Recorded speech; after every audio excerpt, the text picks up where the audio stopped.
Good morning to all of you. सबसे पहले तो आज हम डिस्कस करेंगे कॉन्करेंट लाइंस क्या होती हैं। कॉन्करेंट लाइंस को डिस्कस करने के बाद फिर हम बात करेंगे जो आपके कोऑर्डिनेट ज्योमेट्री के 5 पॉइंट्स हैं। एक वैसे मैंने डिस्कस कर दिया था कल, सेंट्रोइड। उसके अलावा ऑर्थो सेंटर, सरकम सेंटर, इन सेंटर और एक्स सेंटर। ये कवर होने के बाद ही हम कुछ क्वेश्चन स्कोर कर पाएंगे। तो पहले तो देखिए कॉन्करेंट लाइंस क्या होती हैं। सबसे पहले हम कॉन्करेंट लाइंस को डिस्कस करेंगे। Concurrent lines 3 or more than 3 lines, 3 or more than 3 lines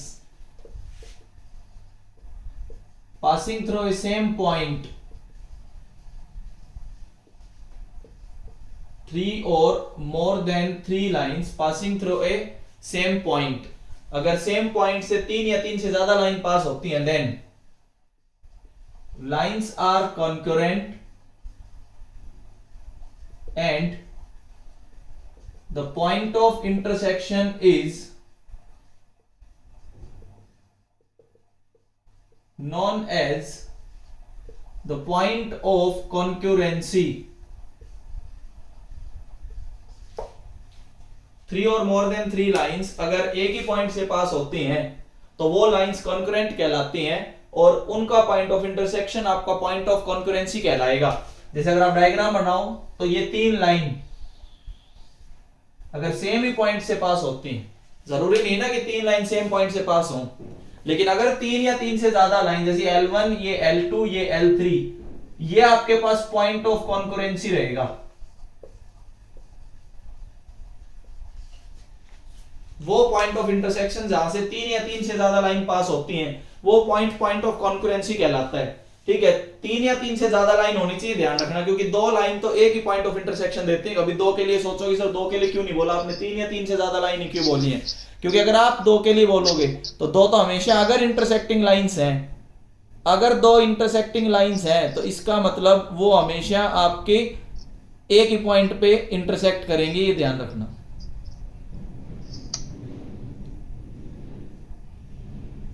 हाँ भी एक बार मैं बीच में, अभी कुछ बच्चे जुड़ ही रहे हैं, एक बार मैं बीच में रोक के पूछ रहा हूं, बोर्ड क्लियर है, साउंड क्लियर है, समझ आ रहा है सारा? Raise your hand.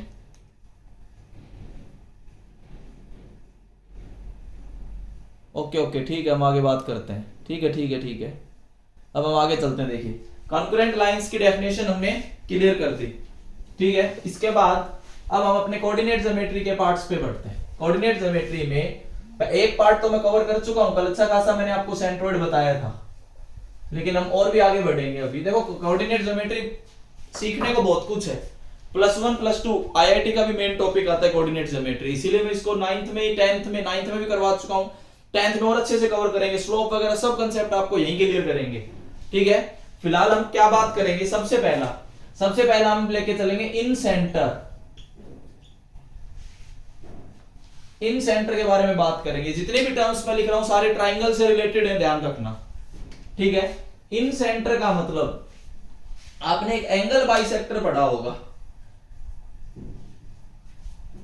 Angle bisector समझते हैं तो एक ट्राइंगल में 3 एंगल है तो 3 एंगल बाइसेक्टर होते हैं। तो point of concurrency, concurrency word use करके चलूंगा अब मैं, of 3 angle bisectors, the point of concurrency of 3 angle bisectors of triangle is known as incenter। the point of concurrency of 3 angle bisectors of a triangle is known as incenter। जो भी conditions मैं आज समझाता चल रहा हूं ये आपको ज्योमेट्री में भी हेल्प करेगी, तो इसलिए ध्यान से समझते चलना। आपके पास एक ट्राइंगल है एबीसी, एबीसी ट्राइंगल के आपने 3 एंगल बाइसेक्टर ड्रा किए। पहला एंगल बाइसेक्टर मतलब ये एंगल इसके इक्वल, दूसरा एंगल बाइसेक्टर ये एंगल और ये एंगल इक्वल, तीसरा एंगल बाइसेक्टर, तीनों एक ही पॉइंट से पास होंगे, ध्यान रखना। कॉन्करेंट लाइंस होती हैं ये एंगल और ये एंगल, ये आपके पास 3 एंगल बाइसेक्टर्स आते हैं। 3 एंगल बाइसेक्टर्स का जो पॉइंट ऑफ कॉन्करेंसी है वो आई से डिनोट होता है और वो हमेशा इन सेंटर होता है। 3 एंगल बाइसेक्टर्स का पॉइंट ऑफ कॉन्करेंसी आपका इन सेंटर कहलाता है। इसकी दूसरी डेफिनेशन अब समझिए। एक तो angle bisector point of concurrency के हिसाब से हमने बात की, ठीक है। एक और डेफिनेशन समझते हैं। आपने एक ट्राइंगल बनाया ABC, इस ट्राइंगल के अंदर एक ऐसा सर्कल बनाया जो तीनों साइड्स को टच करेगा, which touches all the three sides. तीनों साइड को टच करने वाला सर्कल आपका इन सर्कल कहलाता है, टचेज ऑल थ्री साइड्स। तीनों साइड्स को टच करने वाला आपका सर्कल ट्राइंगल का इन सर्कल कहलाता है। और इसका जो सेंटर होगा वो आई रहेगा। आई क्या रहेगा इसमें? इन सेंटर, मतलब सेंटर ऑफ इन सर्कल। ऐसा सर्कल जो ट्राइंगल की तीनों साइड्स को टच करे वो इन सर्कल कहलाता है, और उसका सेंटर आपका क्या कहलाएगा? इन सेंटर। और वैसे अगर आप डेफिनेशन देखो तो तीन एंगल बाइसेक्टर्स के पॉइंट ऑफ कॉन्करेंसी को, तीन एंगल बाइसेक्टर्स के पॉइंट ऑफ कॉन्करेंसी को इन सेंटर बोला जाता है। ये भी इन सेंटर की डेफिनेशन है, ये भी इन सेंटर की डेफिनेशन है। अब देखो कोऑर्डिनेट ज्योमेट्री की हेल्प से इन सेंटर फाइंड कैसे किया जाता है वो समझो। ये आप ABC एक ट्राइंगल लेके चलते हैं, A के कोऑर्डिनेट्स आपने लिखे x1 y1, B के कोऑर्डिनेट्स x2 y2, C के कोऑर्डिनेट्स x3 y3। A के सामने की साइड को आप A लिखते हो, B के सामने की साइड को B और C के सामने की साइड को C। तीनों वर्टेक्स और तीनों साइड गिवन होंगे, ये ध्यान रखना, तभी आप इन सेंटर फाइंड कर पाओगे। अगर ये कंडीशंस गिवन है तो देखो I कैसे फाइंड होगा। मान लीजिए बीच में कहीं I है, इन सेंटर, और आप इन सेंटर फाइंड करना चाहते हैं। इन सेंटर के लिए जो कोऑर्डिनेट्स होंगे वो सुनना। x जो कोऑर्डिनेट होगा देखो, x1 के सामने की साइड a, उसी से मल्टीप्लाई करना है, ax1। x2 के सामने की side b, bx2, plus x3 के सामने की side c, cx3 divided by तीनों साइड्स का सम। ये आपके पास x कोऑर्डिनेट आया है। इसी तरीके से आप y कोऑर्डिनेट लिखोगे, y1 के सामने की side a, ay1 plus by2 plus cy3 divided by a plus b plus c। ये x कोऑर्डिनेट है, ये y कोऑर्डिनेट है। इन सेंटर फाइंड करने के लिए आपको तीनों वर्टेक्स की जरूरत रहेगी, तीनों साइड्स की जरूरत रहेगी। अगर साइड्स ना भी गिवन हो तो हम डिस्टेंस फॉर्मूला से पहले साइड्स फाइंड करेंगे। और ये ध्यान रखना, x1 के सामने की साइड a है तो a से मल्टीप्लाई होगा, x2 के सामने की साइड b है तो b से मल्टीप्लाई होगा, x3 के सामने की साइड c है तो c से मल्टीप्लाई होगा। ये सारा इन सेंटर का रोल है कि इन सेंटर क्या होता है। दो डेफिनेशन आपको समझा दी है। उसके अलावा कोऑर्डिनेट ज्योमेट्री में इन सेंटर कैसे फाइंड होता है वो कंसेप्ट आपके आगे लिखा हुआ है। ये तो सारा इन सेंटर का था। इसे आगे देखिए,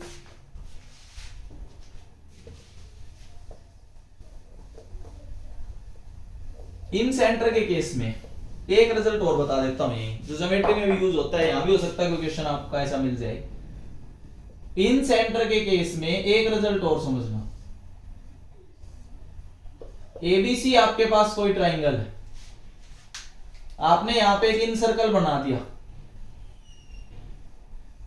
ऐसा सर्कल जो तीनों साइड्स को टच करे।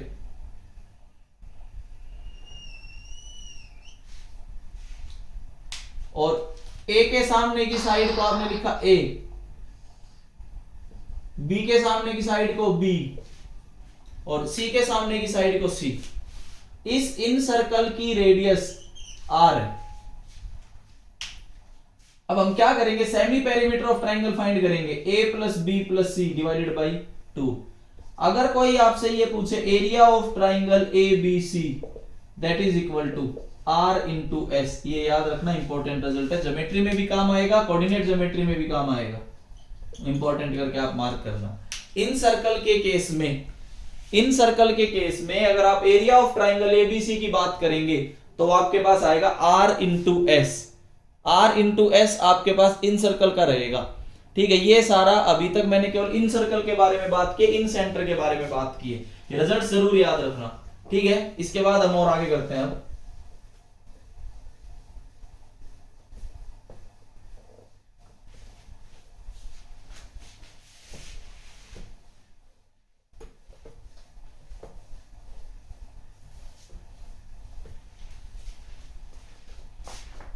ये। नेक्स्ट हम बात करते हैं सरकम सेंटर, समझाते हैं पहले सरकम सेंटर। इन सेंटर हमने पढ़ लिया, अब हम सरकम सेंटर पे चलते हैं। सरकम सेंटर का मतलब होता है the point of concurrency of 3 perpendicular bisectors of triangle. 3 perpendicular bisector, triangle के 3 परपेंडिकुलर बाइसेक्टर्स का जो पॉइंट ऑफ कॉन्करेंसी होगा वो आपका सरकम सेंटर कहलाएगा। ए बी सी, पहला परपेंडिकुलर बाइसेक्टर परपेंडिकुलर भी होगा और मिड पॉइंट भी होगा। देखो एक बात का स्पेशल ध्यान रखना, ये लाइन जरूरी नहीं है कि ए से पास हो, इसीलिए कभी भी मैं अपने डायग्राम में ये लाइन कंप्लीट नहीं लेके चलता। जरूरी नहीं है कि ए से पास हो, इक्विलेटरल ट्राइंगल में जरूरी होता है कि ए से पास होगी, बाकी किसी भी ट्राइंगल में जरूरी नहीं है कि ए से पास हो। ठीक है, इसके बाद हम क्या करेंगे, अब दूसरा परपेंडिकुलर बाइसेक्टर हमने ड्रा किया। देखो मैंने कहीं बना रखा है, अगर आप इसको आगे बढ़ाओ जरूरी नहीं है सी से पास हो, परपेंडिकुलर भी है बाइसेक्टर भी। थर्ड आपने परपेंडिकुलर बाइसेक्टर ड्रा कर दिया, परपेंडिकुलर भी है बाइसेक्टर भी है। 3 परपेंडिकुलर बाइसेक्टर्स का जो पॉइंट ऑफ कॉन्करेंसी आता है, सी तो आपने पहले यूज कर रखा है, हो सकता है इसको सी डैश से कर दो। ये जो सी डैश होगा ये आपका सरकम सेंटर कहलाएगा। परपेंडिकुलर बाइसेक्टर्स का पॉइंट ऑफ कॉन्करेंसी सरकम सेंटर है। परपेंडिकुलर बाइसेक्टर्स का पॉइंट ऑफ कॉन्करेंसी आपका सरकम सेंटर रहेगा। इसके बाद इसकी दूसरी डेफिनेशन सुनो, एक और जो डेफिनेशन है, आपने एक ट्राइंगल लिया,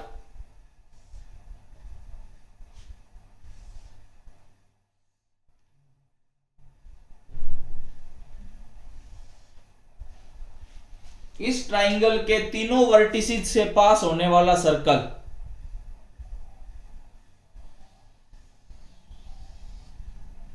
ट्राइंगल के तीनों वर्टिसेस से पास होने वाला जो सर्कल है वो आपका सरकम सर्कल होता है। passes through 3 vertices of triangle, ये आपका सरकम सर्कल है। इस सरकम सर्कल का जो सेंटर है ये आपका सरकम सेंटर, सेंटर ऑफ सरकम सर्कल। इसका सरकम सेंटर फाइंड करने के लिए आपको स्लोप की जरूरत रहेगी, वो हम बाद में बात करेंगे। To find C dash we need slope concept, वो हम बाद में डिस्कस करेंगे, क्वेश्चंस भी कराएंगे आगे। हम स्लोप कंसेप्ट का यूज करके आप सी डैश पे पहुंच सकते हैं। हाँ, इसके अलावा एक रिजल्ट और बता देता हूं, इंपॉर्टेंट रिजल्ट सरकम सेंटर का मार्क करना। ये आपके पास एक ट्राइंगल है एबीसी, एबीसी ट्राइंगल का आपने बना दिया सरकम सर्कल, एक ऐसा सर्कल जो तीनों वर्टिसेस से पास होता हो। इसकी रेडियस को आपने रिप्रेजेंट कर दिया कैपिटल आर से। ए के सामने की साइड ए, बी के सामने की साइड बी और सी के सामने की side C.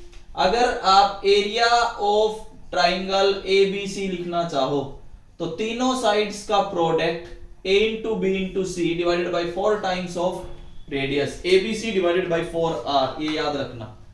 Area of triangle ABC अगर फाइंड करना हो और सरकम सर्कल की रेडियस गिवन है तो आप लिख सकते हैं a into B into C divided by 4r। Incircle में क्या था, r into S, where s is the semi perimeter. Circumcircle का ये सारा कंसेप्ट है, ये सारा कंसेप्ट सरकम सेंटर का है। फाइंड कैसे होगा हम स्लोप बताएंगे, उसके बाद बात करेंगे। स्लोप का कंसेप्ट क्लियर होने के बाद आप इस पे पहुंच सकते हो कि सरकम सेंटर कैसे फाइंड होता है। ये आपका दूसरा एक मेन पॉइंट था। अब हम और आगे बढ़ते हैं, थर्ड।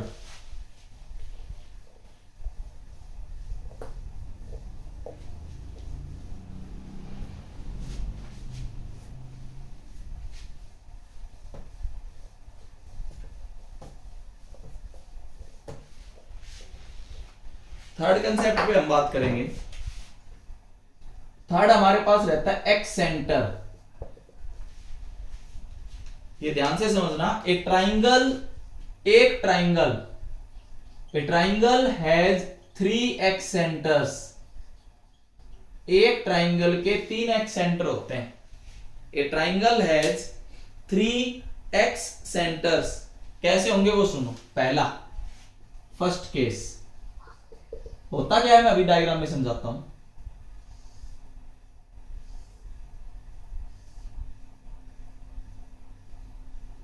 एबीसी आपने ट्राइंगल बना दिया। इसके coordinate x1 y1, x2 y2, x3 y3। ये साइड A, ये साइड B और ये साइड C। आपने क्या किया, इस लाइन को आगे बढ़ाया, इधर इस लाइन को आगे बढ़ाया और एक ऐसा सर्कल ड्रा किया जो इसको और इसको टच करता है।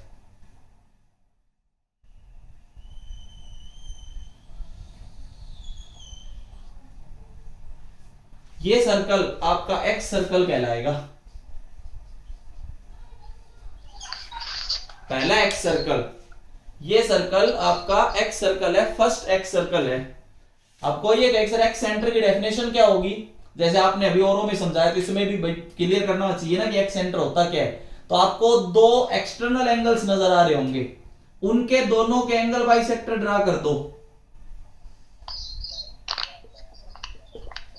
ये जो पहला एंगल बाइसेक्टर है एक्स, जो ये एक्सटर्नल एंगल है, इसका पहला एंगल बाइसेक्टर। ये दूसरा जो एक्सटर्नल एंगल है, इसका एंगल बाइसेक्टर। दोनों जो एक्सटर्नल एंगल आपको नजर आ रहे हैं, दोनों के एंगल बाइसेक्टर को अगर आप मिलाते हो तो वो एंगल बाइसेक्टर आपका जो भी पॉइंट ऑफ इंटरसेक्शन आएगा वो एक्स सेंटर देगा। पहला एक्स सेंटर है, ध्यान रखना।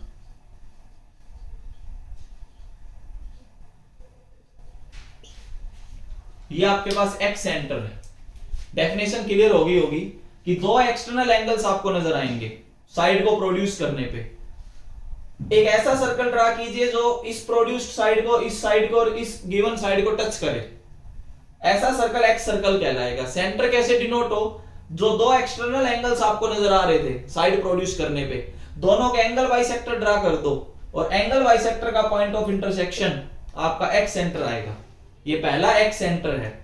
अब इसके कोऑर्डिनेट्स कैसे फाइंड करने वो सुनिए। E1 कोऑर्डिनेट्स ऐसे फाइंड होंगे, जिस साइड को टच किया है उस पे नेगेटिव लगा दो, बाकी इन सेंटर के हिसाब से लिखने हैं। ए को टच किया है तो -ax1। x1 क्यों लिया, क्योंकि a के सामने x1 है। बाकी के as it is plus b। देखो E1 is equal to -ax1 plus bx2 plus cx3 divided by -a plus b plus c।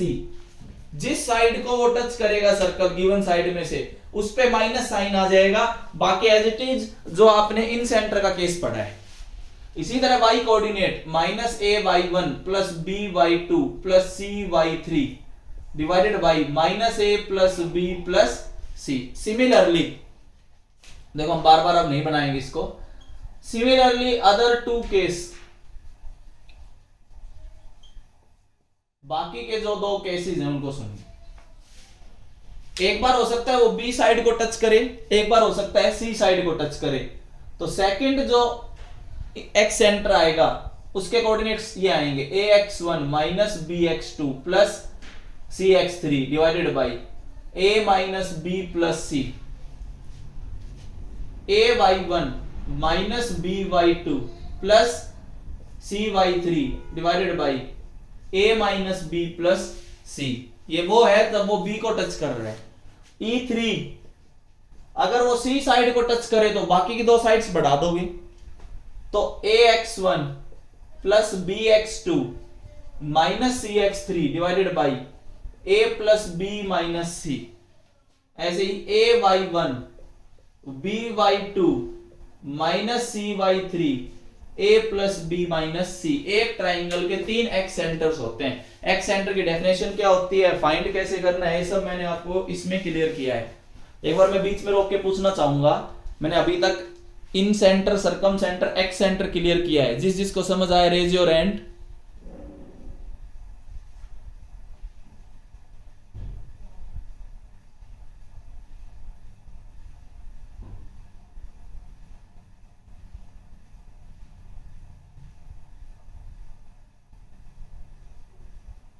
Okay, देखिए इसके बाद नेक्स्ट पे चलते हैं।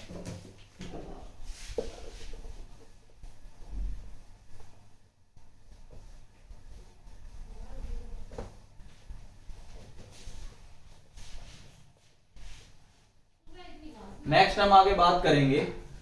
नेक्स्ट में जब हमारे पास नेक्स्ट आएगा वो है ऑर्थो सेंटर। अगर आप ऑर्थो सेंटर की बात करें, ऑर्थो सेंटर में क्या आएगा, the point of concurrency of 3 altitudes, the point of concurrency of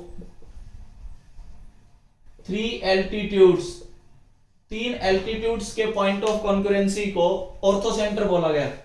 आप ट्राइंगल लेके चलेंगे, इस ट्राइंगल के 3 एल्टीट्यूड ड्रा करेंगे, ए बी सी। पहला एल्टीट्यूड ए एम, एल्टीट्यूड मतलब 90 degree. Second altitude B N 90 degree पे। थर्ड एल्टीट्यूड, तीनों सेम ही पॉइंट से पास होंगे। ये आपके पास तीसरा एल्टीट्यूड है। तीनों का जो पॉइंट ऑफ कॉन्करेंसी, इसको ओ से डिनोट किया जाता है, और ये ऑर्थो सेंटर है। To find orthocentre, orthocentre find करने के लिए we need concept of slope. वो हम बाद में बात करेंगे कि ऑर्थो सेंटर कैसे फाइंड होता है। वो स्लोप के कंसेप्ट बताने के बाद एक क्वेश्चंस कराएंगे जिसमें ऑर्थो सेंटर, सर्कम सेंटर, ये सब क्लियर करेंगे। 3 कंडीशंस आप ऑर्थो सेंटर की याद रखना। पहली कंडीशन, राइट एंगल ट्राइंगल। अगर आप राइट एंगल ट्राइंगल बनाते हैं, राइट एंगल ट्राइंगल में ये 90 डिग्री है, ये जो वर्टेक्स है ये आपका ऑर्थो सेंटर होता है, ये याद रखना। राइट एंगल ट्राइंगल में जिस वर्टेक्स पे 90 डिग्री का एंगल बनता है वो वर्टेक्स आपका ऑर्थो सेंटर आता है। सेकंड, आप एक्यूट एंगल ट्राइंगल लीजिए।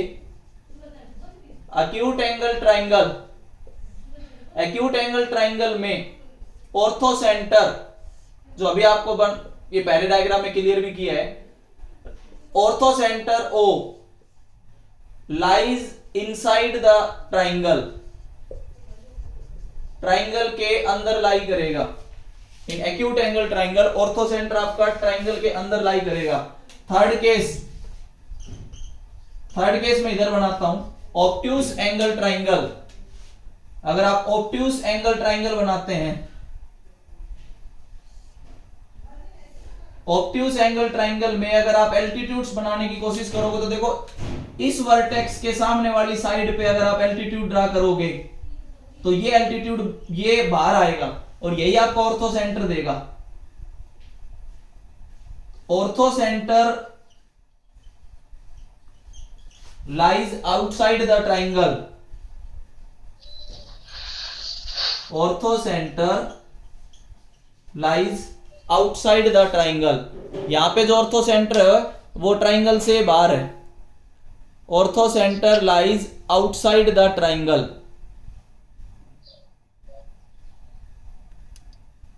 यहां पे ऑर्थो सेंटर आपका ट्राइंगल से बाहर है। ये आप तीनों चीज अपनी फटाफट नोट करेंगे। राइट एंगल ट्राइंगल में ऑर्थो सेंटर वो वर्टेक्स होता है जहां पे 90 डिग्री का एंगल बनता है। एक्यूट एंगल ट्राइंगल में ऑर्थो सेंटर ट्राइंगल के अंदर लाई करेगा। ऑब्ट्यूस एंगल ट्राइंगल में आपका ऑर्थो सेंटर ट्राइंगल से बाहर लाई करेगा। तो तीन कंडीशंस ऑर्थो सेंटर की याद रखना। ऑर्थो सेंटर होता क्या है? Point of concurrency of 3 altitudes. 3 altitudes के पॉइंट ऑफ कॉन्करेंसी को ऑर्थो सेंटर बोला जाता है। ऑर्थो सेंटर फाइंड करने के लिए आपको स्लोप के कंसेप्ट की जरूरत रहेगी, वो हम बाद में बात करेंगे कि ऑर्थो सेंटर फाइंड कैसे होगा। स्लोप बताने के बाद आपको समझ आएगा। ये आपका अगला पॉइंट था ऑर्थो सेंटर। इसके बाद वैसे मैं बता चुका हूं, एक बार फिर रिपीट कर रहा हूं, सेंट्रॉइड, ताकि पांचों पॉइंट एक साथ क्लियर रहें। यहां पे भी आप नोट कर सकते हैं या नोट नहीं करना, पहले आप कर चुके, कोई बात नहीं, थोड़ा बहुत ही समझाऊंगा, डिटेल में मैं पहले बता चुका हूं। सेंट्रॉइड, एक तो सेंट्रॉइड की definition, the point of concurrency of 3 medians. 3 medians के पॉइंट ऑफ कॉन्क्यूरेंसी को सेंट्रॉइड बोला जाता है। 3 मीडियन हम ड्रा करेंगे, triangle A B C. 3 median अगर आप ड्रा करेंगे, पहली मीडियन ए एम, ये मीडियन है, इसका मतलब ये मिड पॉइंट होंगे। बी एन मीडियन है, इसका मतलब ये भी mid point. C P median है, इसका मतलब ये भी मिड पॉइंट। तीनों मिड पॉइंट के पॉइंट ऑफ कॉन्करेंसी को जी से डिनोट किया जाता है और वो सेंट्रोइड है। अगर इसके कोऑर्डिनेट्स गिवन है x1 y1, x2 y2, x3 y3, तो जो दो मेन कंडीशंस हैं वो ये हैं। पहली condition AG divided by GM, BG divided by GN, CG divided by GP, ये रेशियो हमेशा क्या चलेगा? 2:1, मैं कल बता चुका हूं। इसके बाद सेंट्रॉइड निकालने का कंसेप्ट भी बता दिया था, फिर लिख देता हूं, x1 plus x2 plus x3 divided by 3, y1 plus y2 plus y3 divided by 3। ये आपके 5 पॉइंट्स होते हैं कॉन्करेंट लाइंस के हिसाब से। वो पांचों पॉइंट मैंने आपको क्लियर किए हैं। Incentre, circumcentre, orthocentre, excentre, centroid, definition के साथ याद रहने चाहिए। नोट आप जरूर कर लेना। देखिए एक क्वेश्चन में डिस्कस करता हूं इस पे।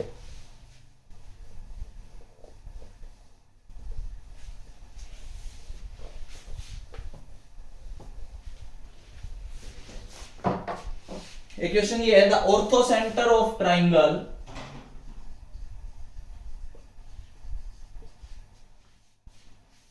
ABC is B। ABC triangle का ऑर्थो सेंटर B है and circum centre is S और उसके कोऑर्डिनेट्स हैं A, B। उसके बाद ये बोला गया इफ A इज ओरिजिन, एक ओरिजिन माना, then find the coordinates of C।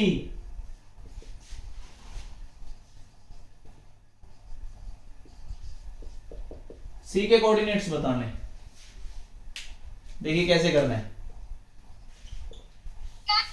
Then find the coordinates of C, आप नोट करें।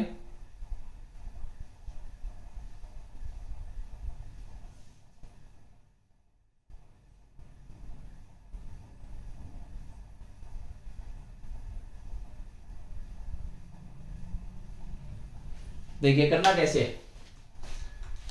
एक ट्राइंगल बनाएंगे, राइट एंगल ट्राइंगल होगा क्योंकि इसका ऑर्थो सेंटर बी वर्टेक्स है। तो अभी आपको समझाया था, अगर वर्टेक्स ही ऑर्थो सेंटर, इसका मतलब राइट एंगल ट्राइंगल है। और ये वो वाला वर्टेक्स है जहां पे 90 डिग्री का एंगल है। सर्कम सेंटर, इसका कंसेप्ट मैं समझा देता हूं एक बार। सर्कम सेंटर मतलब सर्कम सर्कल का सेंटर। सर्कम सर्कल का मतलब तीनों वर्टिसेस से पास होने वाला सर्कल। इंपॉर्टेंट करके मार्क करना भी ये कंसेप्ट जो अभी बता रहा हूं। सर्कम सर्कल तीनों वर्टेक्स से पास होता है,